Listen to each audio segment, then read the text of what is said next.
नमस्कार। आकाशवाणी से प्रस्तुत है समाचार संध्या।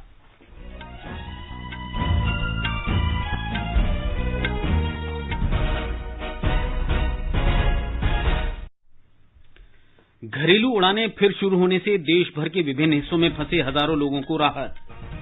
केंद्र ने चक्रवाती तूफान ओम्पुन से प्रभावित पश्चिम बंगाल में राहत और पुनर्वास कार्यों की समीक्षा की।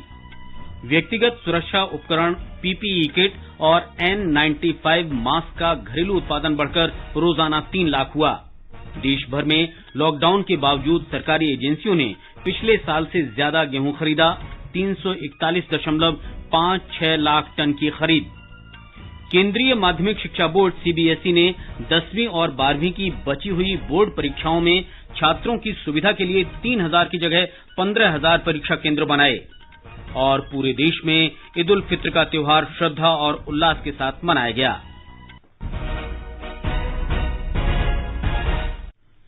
समाचार संध्या में अपनी सहयोगी लवलीन निगम के साथ मैं मुकेश कुमार। देश में 2 महीने के अंतराल के बाद घरेलू यात्री विमान सेवा आज फिर शुरू हो गई। इससे देश के विभिन्न भागों में फंसे हजारों लोगों को बड़ी राहत मिली है। नागरिक उड्डयन मंत्री हरदीप सिंह पुरी ने ट्विटर पर फ्लाइट रेडार 24 से लाइव वीडियो साझा करते हुए कहा कि आज से देश में घरेलू विमान सेवाएं फिर शुरू होने पर भारतीय आकाश कैसे व्यस्त दिखाई देता है। नागरिक उड्डयन प्राधिकरण के सख्त विनियमों के तहत दिल्ली से पहली उड़ान पुणे के लिए सुबह 4:45 पर रवाना हुई। दिल्ली में पहली घरेलू यात्री उड़ान अहमदाबाद से सुबह 7:45 पर पहुंची। दिल्ली हवाई अड्डे से अब तक लगभग 80 उड़ानें रद्द की गई हैं। सभी निर्धारित वाणिज्यिक यात्री विमान सेवाएं 25 मार्च से बंद थीं, जब प्रधानमंत्री नरेंद्र मोदी ने कोविड-19 को फैलने से रोकने के लिए राष्ट्रव्यापी लॉकडाउन की घोषणा की थी। महाराष्ट्र सरकार ने अन्य राज्यों से आने वाली घरेलू उड़ानों के लिए मानक संचालन प्रक्रिया जारी की है। हमारे संवाददाता ने बताया है कि सरकार ने राज्य में आने वाले यात्रियों को देखते हुए संबंधित स्थानीय निकायों के अपर निगम आयुक्त और उप निगम आयुक्तों को नोडल अधिकारी नियुक्त किया है। मुख्य सचिव अजय मेहता द्वारा जारी अधिसूचना में कहा गया है कि नोडल व्यक्ति संबंधित जिलों और निगम क्षेत्रों में आने वाले विमानों की उड़ानों की सूची और उनमें सवार यात्रियों की अनुसूची प्राप्त करने के लिए हवाई अड्डे के अधिकारियों के साथ समन्वय करे। एयरपोर्ट अथॉरिटी के नोडल अधिकारी को कम से कम 6 घंटा पहले राज्य के नोडल अधिकारियों के साथ यात्रियों की आगमन की तारीख, समय और गंतव्य के साथ विस्तृत सूची साझी करनी होगी। इसमें कहा गया है कि यात्रियों की बोर्डिंग और डीबोर्डिंग ऐसे तरीके में किया जाना चाहिए ताकि स्क्रीनिंग क्षेत्र में कोई भी भीड़ ना हो। इसके अलावा सामाजिक दूरी के मानदंडों का भी पालन हो। साथ ही महाराष्ट्र में आने वाले सभी यात्रियों को पहचान के लिए उनके बाएं हाथ पर मोहर लगाई जाएगी और प्रोटोकॉल के अनुसार 14 दिनों की अवधि के लिए उन्हें घर में अलग थलग रहना होगा। इस बीच छत्रपति शिवाजी महाराज अंतर्राष्ट्रीय हवाई अड्डे पर आज 47 उड़ानों के आवाजाही में कुल 4,852 यात्रियों ने यात्रा की, जिसमें 3,752 यात्रियों ने मुंबई से प्रस्थान किया और 1100 यात्रियों का शहर में आगमन हुआ। कुणाल शिंदे के साथ देवप्रिय भट्टाचार्य जी, आकाशवाणी समाचार, मुंबई। मध्य प्रदेश में इंदौर और भोपाल हवाई अड्डे से भी घरेलू उड़ान का संचालन शुरू हो गया है। भारतीय विमानपत्तन प्राधिकरण ने यात्रियों और हवाई अड्डा कर्मचारियों की सुरक्षा के लिए मानक संचालन प्रक्रिया तैयार की है, जिसमें सुरक्षित दूरी और थर्मल स्क्रीनिंग भी शामिल है। ब्यौरा हमारे संवाददाता से। इंदौर के देवी अहिल्या हवाई अड्डे पर 61 यात्रियों के साथ पहला विमान दिल्ली से पहुंचा। दिल्ली के साथ साथ मुंबई और अहमदाबाद के लिए भी उड़ानें आज से शुरू हो गई हैं। कोरोना के प्रकोप को नियंत्रित करने के लिए हवाई अड्डे को पूरी तरह से बदल दिया गया है। थर्मल स्कैनिंग के अलावा यात्रियों को नई व्यवस्था के साथ सीट तक पहुंचने के लिए स्वास्थ्य जांच से भी गुजरना पड़ रहा है। हवाई अड्डे पर प्रवेश के लिए आरोग्य सेतु ऐप, मास्क और दस्ताने अनिवार्य हैं। यात्रियों को ई बोर्डिंग कार्ड दिखाना भी आवश्यक है। इसी तरह की व्यवस्था राजा भोज एयरपोर्ट भोपाल में भी की गई है। राज्य में आज से कुल 16 घरेलू उड़ानें शुरू हुई हैं। राज्य सरकार ने पहले इस बात की जानकारी दे दी थी कि मध्य प्रदेश के सभी हवाई यात्रियों को इंदौर और भोपाल हवाई अड्डे पर आने पर कोविड-19 के लिए परीक्षण से गुजरना होगा। संजीव शर्मा, आकाशवाणी समाचार, भोपाल। अंडमान निकोबार द्वीप समूह में चेन्नई से इंडिगो एयरलाइंस की उड़ान आज पोर्ट ब्लेयर पहुंची। एक रिपोर्ट। देश भर में घरेलू विमान सेवा के शुरू होने के साथ ही आज 2 महीने बाद चेन्नई से इंडिगो एयरलाइंस का एक यात्री विमान पोर्ट ब्लेयर पहुंचा। इसके साथ ही अंडमान निकोबार द्वीप समूह फिर से मुख्य भूमि से जुड़ गया है। पोर्ट ब्लेयर के वीर सावरकर अंतर्राष्ट्रीय हवाई अड्डे पर उतरे इस विमान में 85 यात्री सवार थे, जबकि वापसी में 91 यात्रियों ने चेन्नई के लिए उड़ान भरी। हवाई अड्डे पर सभी यात्रियों की स्क्रीनिंग की गई। स्वास्थ्य विभाग के निदेशक डॉक्टर ओंकार सिंह ने बताया कि पोर्ट ब्लेयर पहुंचे सभी यात्री स्वस्थ पाए गए। लौटे सभी यात्रियों से उनका विवरण लिया गया और उन्हें खुद को क्वारंटाइन करने और किसी भी प्रकार का लक्षण दिखाई देने पर तुरंत सूचना देने को कहा गया है। इसके साथ ही कल फंसे हुए यात्रियों को लेकर जलयान MV ननकौड़ी शाम 5 बजे चेन्नई के लिए रवाना होगा। इस जलयान के माध्यम से पोर्ट ब्लेयर से चेन्नई जाने के लिए तकरीबन 250 लोगों ने पंजीकरण कराया है। गौरव पटवाल, आकाशवाणी समाचार, पोर्ट ब्लेयर।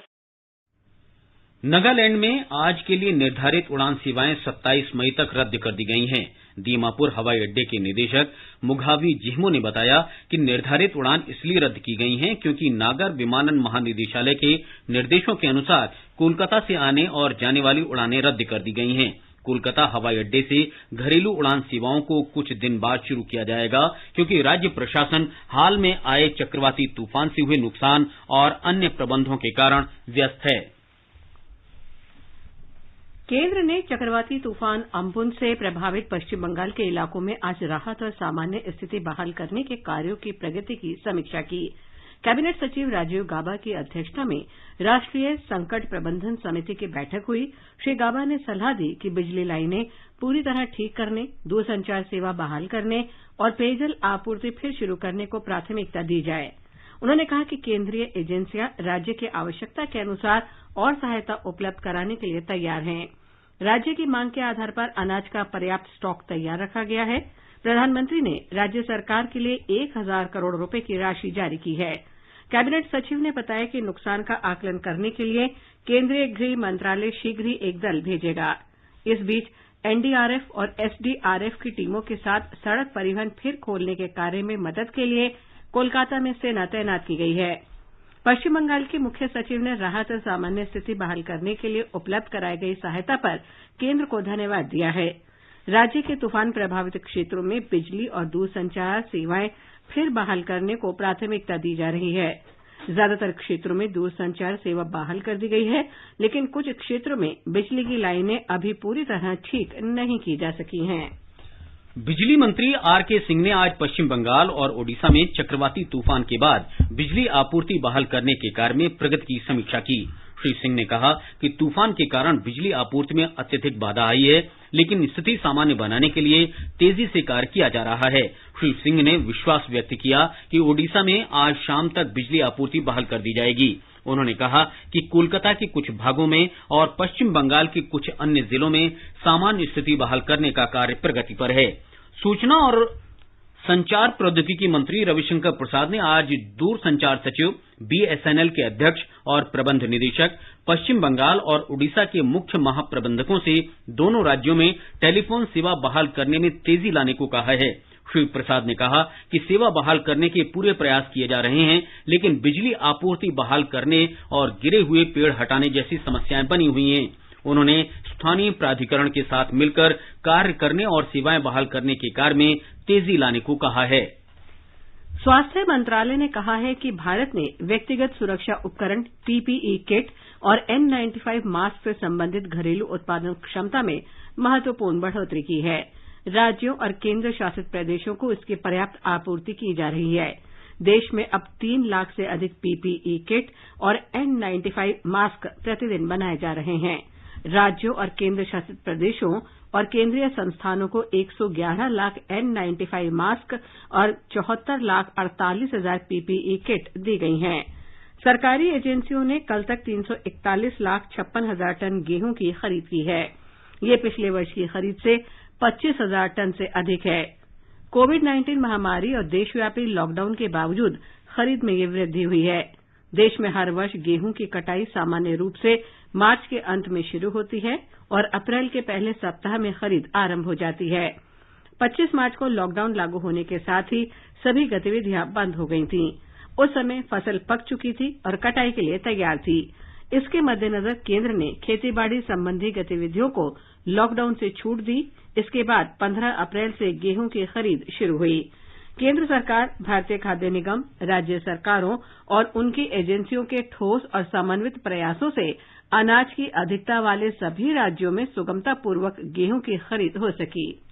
केंद्रीय माध्यमिक शिक्षा बोर्ड सीबीएसई ने देश भर में 10वीं और 12वीं की बाकी परीक्षाओं के लिए लगभग 15,000 परीक्षा केंद्र बनाने का निर्णय लिया है। मानव संसाधन विकास मंत्री रमेश पोखरियाल निशंक ने एक ट्वीट में ये जानकारी दी। परीक्षाएं 1 जुलाई से 15 जुलाई तक आयोजित की जाएंगी। इससे पहले सीबीएसई ने केवल 3,000 केंद्रों पर परीक्षाएं कराने का निर्णय लिया था। परीक्षा केंद्रों की संख्या बढ़ाने का निर्णय इसलिए किया गया है ताकि सामाजिक दूरी सुनिश्चित की जा सके और छात्रों को परीक्षा देने के लिए ज्यादा दूर न जाना पड़े। मानव संसाधन विकास मंत्रालय पहले ही घोषणा कर चुका है कि छात्र अपने नामांकित स्कूलों में ही परीक्षा देंगे। गृह मंत्रालय के दिशा निर्देशों के अनुसार कोविड-19 कंटेनमेंट जोन में कोई भी परीक्षा केंद्र नहीं होगा। इसके अलावा छात्रों को परीक्षा केंद्रों तक लाने के लिए परिवहन व्यवस्था राज्य सरकार की जिम्मेदारी होगी। 12वीं कक्षा की परीक्षाएं समूचे देश में होंगी, जबकि 10वीं कक्षा की परीक्षाएं केवल उत्तर पूर्वी दिल्ली में होनी हैं। दिल्ली में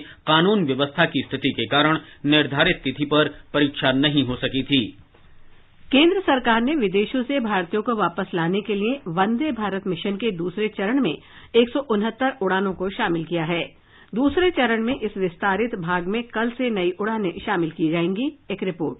दुनिया के सबसे बड़े प्रत्यावर्तन मिशन वंदे भारत में खाड़ी देशों से सबसे ज्यादा उड़ानें संचालित की गई हैं। साथ ही विस्तारित कार्यक्रम में भी अकेले खाड़ी देशों के लिए लगभग 140 से अधिक उड़ानें संचालित की जानी हैं। इन नई उड़ानों के साथ वंदे भारत के दूसरे चरण में कुल उड़ानों की संख्या 429 हो गई है। खाड़ी देशों में फंसे नागरिकों की बढ़ती मांग और भारत में राज्यों में उपलब्ध पर्याप्त संगरोध सुविधाओं के आधार पर ही इन नई विमान सेवाओं को वंदे भारत मिशन के दूसरे चरण में जोड़ा गया है। अतिरिक्त उड़ानों में संयुक्त अरब अमीरात से 81, सऊदी अरब और ओमान से 15, कुवैत से 14, कतर से 11 और बहरेन से 5 उड़ानें शामिल हैं। इस महीने की 7 तारीख से शुरू हुए इस मिशन से लगभग 30,000 भारतीय अपने घर वापस लौट चुके हैं। दूसरे चरण में इस्तांबुल, लागोस जैसे नए गंतव्यों को शामिल किया गया था और अमेरिका और यूरोप के लिए उड़ानें भी बढ़ा दी गई थीं। दुनिया भर के 98 देशों में भारतीयों ने इस मिशन के तहत लौटने के लिए पंजीकरण कराया है। आनंद चतुर्वेदी, आकाशवाणी समाचार,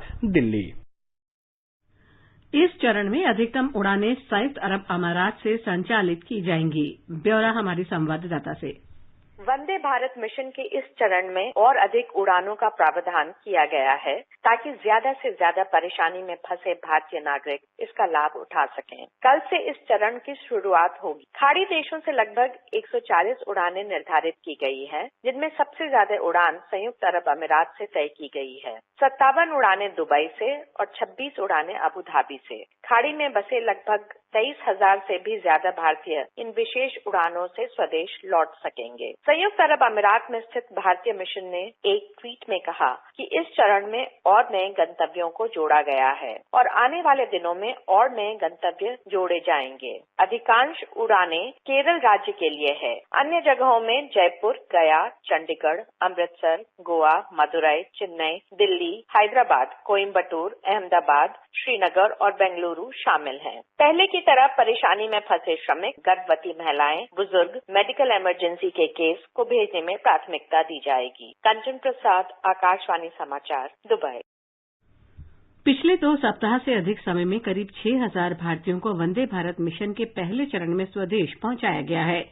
संयुक्त अरब अमारात में करीब 2 लाख भारतीयों ने स्वदेश वापसी के लिए पंजीकरण कराया है। रेल मंत्रालय ने देश भर में 3,060 से अधिक श्रमिक विशेष रेलगाड़ियों के जरिए 40 लाख से अधिक यात्रियों को उनके गृह राज्य पहुंचाया है। रेलवे ने लॉकडाउन के कारण विभिन्न स्थानों पर फंसे कामगारों, तीर्थयात्रियों, पर्यटकों, विद्यार्थियों और अन्य लोगों को उनके गृह राज्य पहुंचाने के लिए 1 मई से श्रमिक विशेष रेलगाड़ियां चलाई हैं। इन रेलगाड़ियों के अलावा नई दिल्ली से 15 शहरों के लिए विशेष अप और डाउन रेलगाड़ियां भी चलाई जा रही हैं। 1 जून से 200 अतिरिक्त रेलगाड़ियां भी चलाने की योजना है। ये समाचार हमारी वेबसाइट newsonair.com/hindi और हमारे mobile app news on AIR पर भी उपलब्ध हैं। आगे बढ़ने से पहले मुख्य समाचारों पर एक नजर। घरेलू उड़ानें फिर शुरू होने से देश भर के विभिन्न हिस्सों में फंसे हजारों लोगों को राहत। केंद्र ने चक्रवाती तूफान अम्पुन से प्रभावित पश्चिम बंगाल में राहत और पुनर्वास कार्यों की समीक्षा की। व्यक्तिगत सुरक्षा उपकरण पीपीई किट और N95 मास्क का घरेलू उत्पादन बढ़कर रोजाना 3 लाख हुआ। देश भर में लॉकडाउन के बावजूद सरकारी एजेंसियों ने पिछले साल से ज्यादा गेहूं खरीदा। 341.56 लाख टन की खरीद की। केंद्रीय माध्यमिक शिक्षा बोर्ड सीबीएसई ने 10वीं और 12वीं की बची हुई बोर्ड परीक्षाओं में छात्रों की सुविधा के लिए 3,000 की जगह 15,000 परीक्षा केंद्र बनाए। और पूरे देश में ईद उल फित्र का त्योहार श्रद्धा और उल्लास के साथ मनाया गया। देश में कोरोना वायरस मरीजों के स्वस्थ होने की दर 41.57% हो गई है। स्वास्थ्य मंत्रालय ने कहा है कि अब तक कुल 57,720 रोगी स्वस्थ हो चुके हैं। पिछले 24 घंटे में 3,280 रोगी स्वस्थ हुए हैं।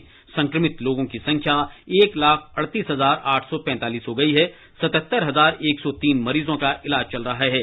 केंद्र सरकार राज्यों और केंद्र शासित प्रदेशों के साथ मिलकर कोविड-19 की रोकथाम, नियंत्रण और प्रबंधन के लिए अनेक उपाय कर रही है। इन उपायों की उच्च स्तर पर नियमित रूप से समीक्षा और निगरानी की जा रही है। सरकार ने कहा है कि कोविड-19 महामारी से निपटने के लिए देश में स्वास्थ्य सुविधाओं का पर्याप्त ढांचा स्थापित कर लिया गया है। इन सुविधाओं को 3 श्रेणियों में समर्पित कोविड अस्पताल, कोविड स्वास्थ्य केंद्र और कोविड देखभाल केंद्र में बांटा गया है। स्वास्थ्य मंत्री डॉक्टर हर्षवर्धन ने कहा है कि इन केंद्रों में पर्याप्त संख्या में आइसोलेशन और आईसीयू बेड तथा अन्य सुविधाएं मौजूद हैं। डेडिकेटेड अस्पताल 2.5 लाख के करीब बेड्स हैं आइसोलेशन प्लस आईसीयू के। लगभग 2065 हमने कोविड के एक्सक्लूसिवली डेडिकेटेड हेल्थ सेंटर्स देश में क्रिएट किए। इनमें भी लगभग हमारे 1,77,000 बेड्स इन अस्पतालों के अंदर मरीजों का इंतजाम है। फिर हमने मामूली सिम्टम्स वाले पेशेंट्स हैं उनके लिए ऐसे भी लगभग देश में 7,063 हमने कोविड केयर सेंटर्स को विकसित किया, जिसमें करीब 6.5 लाख बेड्स की व्यवस्था की। अखिल भारतीय आयुर्विज्ञान अनुसंधान परिषद आईसीएमआर ने कहा है कि पिछले 24 घंटों में कोरोना वायरस के कुल 90,170 नमूनों की जांच की गई। इसके साथ ही देश में अब तक 30,33,591 लोगों की जांच की गई है। इस बीच आईसीएमआर ने अब तक देश में 428 सरकारी और 182 प्राइवेट जांच केंद्रों को मंजूरी दी है। अब तक 610 सरकारी और प्राइवेट जांच केंद्रों की मंजूरी दी जा चुकी है। दिल्ली में आज कोरोना वायरस के 635 नए मरीज सामने आने के साथ ही कुल मरीजों का आंकड़ा 14,053 पर पहुंच गया है। दिल्ली में अब तक 276 मौत हुई है। सक्रिय मरीजों की संख्या 7,006 है, जबकि 6,771 रोगियों को अस्पताल से छुट्टी दी जा चुकी है। मुख्यमंत्री अरविंद केजरीवाल ने आज कहा कि लॉकडाउन में छूट देने के बाद भी दिल्ली में कोविड-19 की स्थिति नियंत्रण में है। उत्तर प्रदेश में गाजियाबाद जिला प्रशासन ने दिल्ली गाजियाबाद सीमा सील करने का आदेश दिया है। जिलाधिकारी ने कहा कि दिल्ली से गाजियाबाद आने वाले केवल उन्हीं लोगों को प्रवेश करने दिया जाएगा जिनके पास आधिकारिक पत्र होंगे। दैनिक उपभोक्ता वस्तुओं और चिकित्सा सेवाओं पर कोई प्रभाव नहीं पड़ेगा। अधिकारी ने कहा कि पिछले कुछ दिनों में गाजियाबाद में नोवेल कोरोना वायरस मामलों की संख्या में बढ़ोतरी हुई है। इनमें से बड़ी संख्या में वो लोग हैं जो रोजाना दिल्ली और गाजियाबाद के बीच सफर करते हैं। सीमा सील करने का निर्णय मुख्य चिकित्सा अधिकारी की सिफारिशों को देखते हुए लिया गया है। केरल में कोविड-19 रोगियों की संख्या निरंतर बढ़ रही है। आज 49 लोगों में संक्रमण की पुष्टि हुई। एक रिपोर्ट।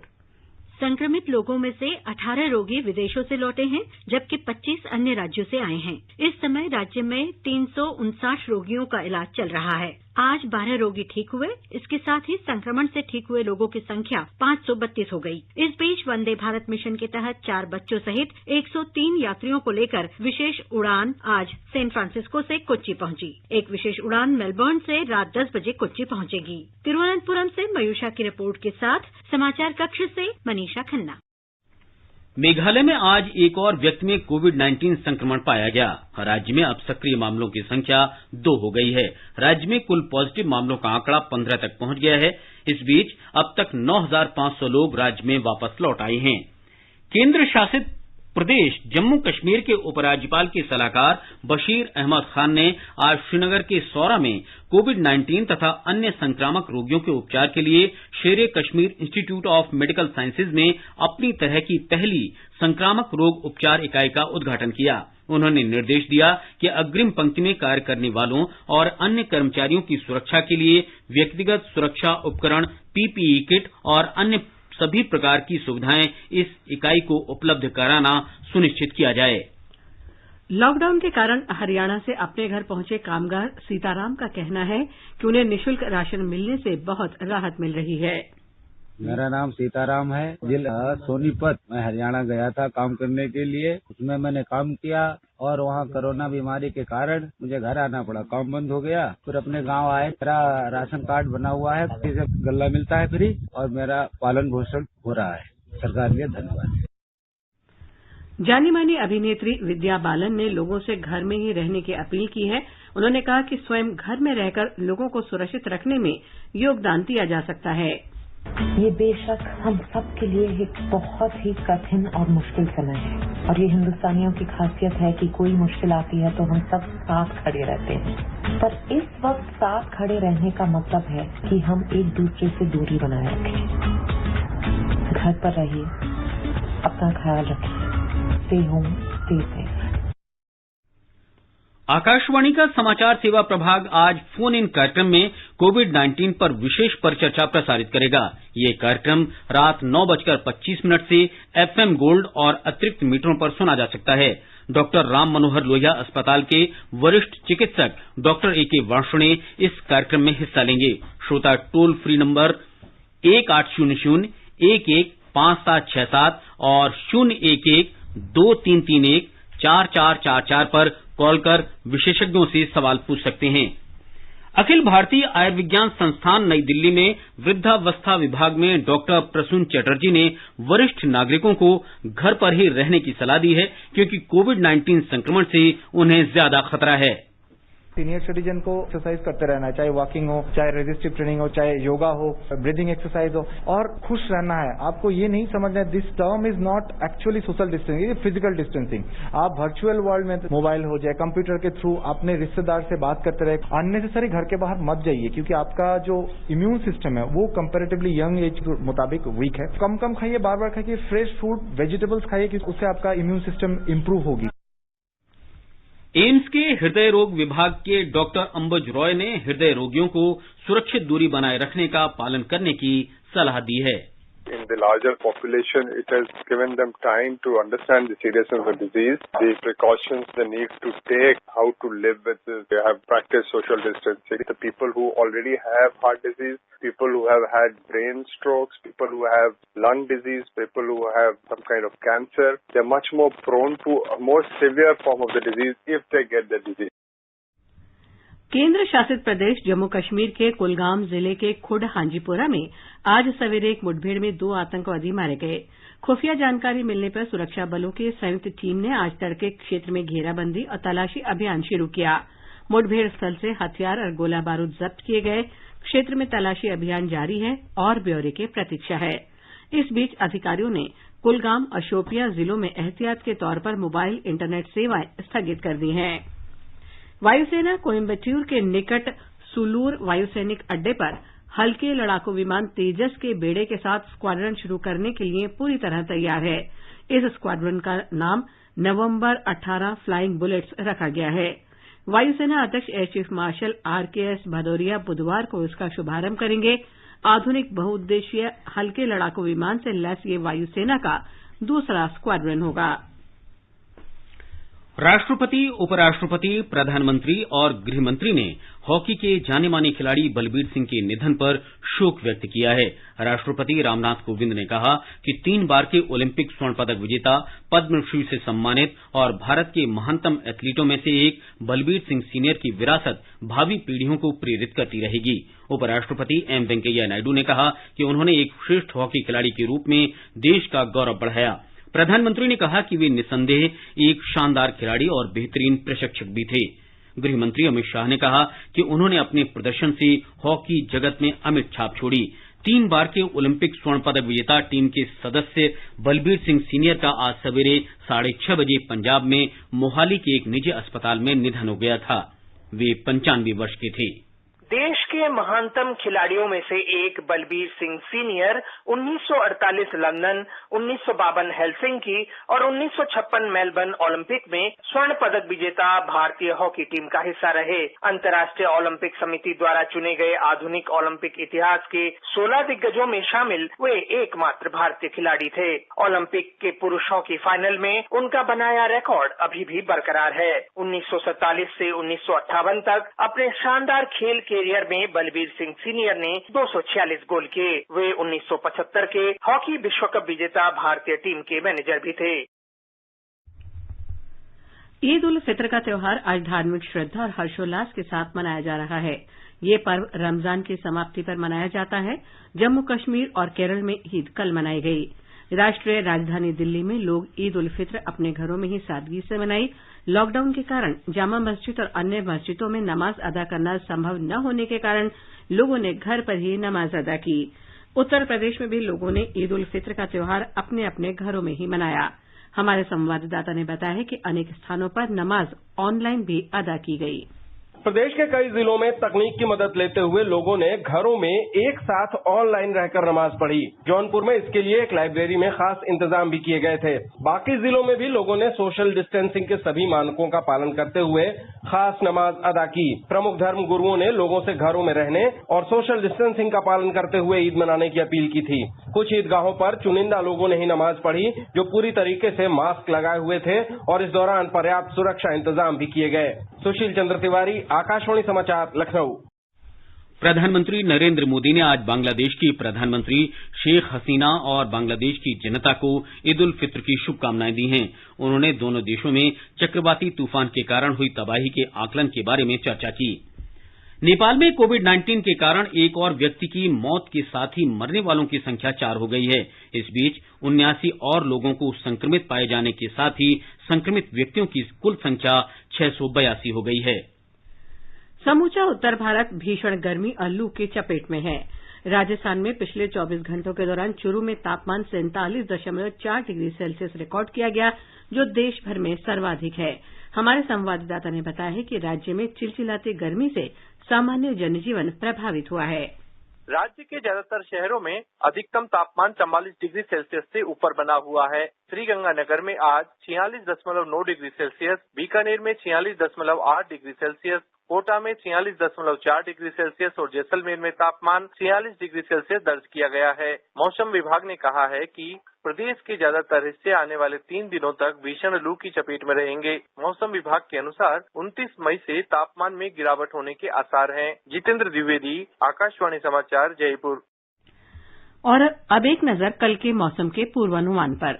दिल्ली में कल तापमान 46 डिग्री सेल्सियस तथा न्यूनतम 28 डिग्री सेल्सियस के बीच रहेगा। साथ ही दिन भर गर्म हवाएं चलने की संभावना है। मुंबई में आंशिक रूप से बादल छाए रहेंगे और शहर का तापमान 38 डिग्री सेल्सियस और 28 डिग्री सेल्सियस के बीच रहने का अनुमान है। दक्षिण की ओर चलें तो चेन्नई में आमतौर पर बादल छाए रहेंगे। तापमान अधिकतम 38 डिग्री सेल्सियस और न्यूनतम 29 डिग्री सेल्सियस के बीच बना रहेगा। कोलकाता में बादल छाए रहेंगे। कोलकाता शहर में 35 डिग्री अधिकतम तापमान और न्यूनतम 28 डिग्री सेल्सियस के बीच रहेगा। उत्तर की ओर जम्मू कश्मीर के मौसम का पूर्वानुमान है कि जम्मू में 41 डिग्री सेल्सियस तक तापमान जा सकता है। वहीं न्यूनतम 24 डिग्री सेल्सियस तापमान रहेगा। जम्मू में आमतौर पर आसमान साफ रहेगा। श्रीनगर में दोपहर और शाम के समय बादल छाए रहेंगे। पारा 29 डिग्री सेल्सियस और 12 डिग्री सेल्सियस के बीच रहेगा। गिलगित में आमतौर पर बादल छाए रहेंगे। न्यूनतम तापमान 13 डिग्री सेल्सियस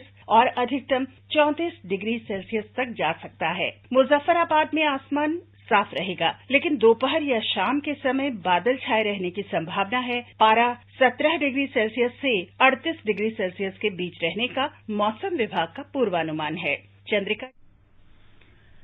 अंत में मुख्य समाचार एक बार फिर। घरेलू उड़ानें फिर शुरू होने से देश भर के विभिन्न हिस्सों में फंसे हजारों लोगों को राहत। केंद्र ने चक्रवाती तूफान ओम्पुन से प्रभावित पश्चिम बंगाल में राहत और पुनर्वास कार्यों की समीक्षा की। व्यक्तिगत सुरक्षा उपकरण, पीपीई किट और N95 मास्क का घरेलू उत्पादन बढ़कर रोजाना 3 लाख हुआ। देश भर में लॉकडाउन के बावजूद सरकारी एजेंसियों ने पिछले साल से ज्यादा गेहूं खरीदा। इसके साथ ही समाचार संध्या का ये अंक समाप्त हुआ। नमस्कार।